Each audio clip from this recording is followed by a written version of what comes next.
Hi అండి. అందరికీ నమస్కారం. మన తెలంగాణలో ఉన్న ఆసరా చేయుత ఫెన్షన్ కోసం ఎదురు చూస్తున్న మన ఆసరా ఫెన్షన్‌దారులకైతే మరోసారి శుభవార్త చెప్పారు ఈసారి సీతక్క. మనకి గత నెల ఆగస్టు అలాగే సెప్టెంబర్ నెల ఫెన్షన్ అయితే రాలేదు కదా మనలో చాలామందికి.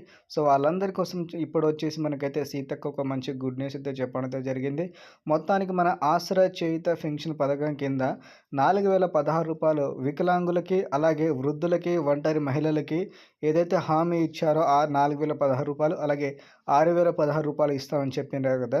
సో, ఆ హామీ ప్రకారంగా మనకు డబ్బులు విడుదల చేస్తుందని చాలా వరకైతే ఎదురైతే చూస్తున్నాం కదా! సో, వాటిపైన వచ్చేసి మనకైతే సీతక్క మాట్లాడడం అయితే జరిగింది. పూర్తి వివరాలు మనమైతే ఈరోజు మాట్లాడుకోవచ్చు. సో, మనమైతే వీడియో మాత్రం లేట్ చేయకుండా స్టార్ట్ అయితే చేద్దాం. ప్రతి ఒక్కరు మాత్రం వీడియోని లైక్ చేసి మన ఛానల్‌కైతే సబ్స్క్రైబ్ చేసుకోండి. సో, మన ఆసరా ఫెన్షన్ ఏ అప్డేట్ వచ్చినా సరే మన ఛానల్‌లో వీడియో అయితే తీసుకొస్తాను. ఓకేనా? ఇప్పుడైతే మనమైతే మన తెలంగాణలో ఆసరా చేయుత ఫెన్షన్ పథకం వచ్చేసి 2024లో తీసుకొచ్చారు చేయుత ఫెన్షన్. సో, దీని కింద వచ్చేసి మనకైతే వృద్ధులకి, అలాగే ఒంటరి మహిళలకి రూ. 4,016, వికలాంగులు ఎవరైతే ఉంటారో వాళ్ళకి రూ. 6,016 అయితే ఇస్తామని గతంలో హామీ అయితే ఇచ్చారు. హామీ తర్వాత 9 నెలలు అయిన ప్రభుత్వం నుంచి ఒక్క రూపాయి అయితే రాలేదు.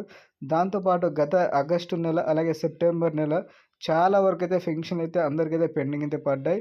సో, వాటిపైన గూడా సీతక్క మాట్లాడారు కాబట్టి, ఈ దసరా కానుక సందర్భంగా వచ్చేసి మనకి ఎవరికైతే ఫెన్షన్ ఆగినాయో, సో, వాళ్ళందరికొచ్చేసి డబ్బులైతే వాళ్ళ ఖాతాలో అయితే జమ చేసి, అదే గత సెప్టెంబర్ నెల ఏదైతే ఉందో దానికి సంబంధించిన డబ్బులో మార్పులైతే చేసి రూ. 4,016 ఒంటరి మహిళలకి, వృద్ధులకైతే ఇస్తామని చెప్పారు. అదేవిధంగా వికలాంగులకి రూ. 6,016.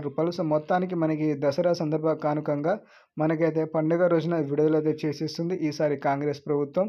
సో, ఇలాంటి అప్డేట్ కోసం మీరైతే మన ఛానల్‌కైతే సబ్స్క్రైబ్ చేసుకోండి. అలాగే మీకు పండగ తర్వాత మీకు డబ్బులు వచ్చిందా? రాలేదా? వీడియో కింద కామెంట్ అయితే చేయండి. ఎందుకంటే మీ తోటి మిత్రులు ఎవరైతే వీడియో చూస్తున్నారో వాళ్ళకి గూడా అర్థమవుతది కాబట్టి ఈ వీడియో మాత్రం మీరైతే కామెంట్ అయితే చేయండి.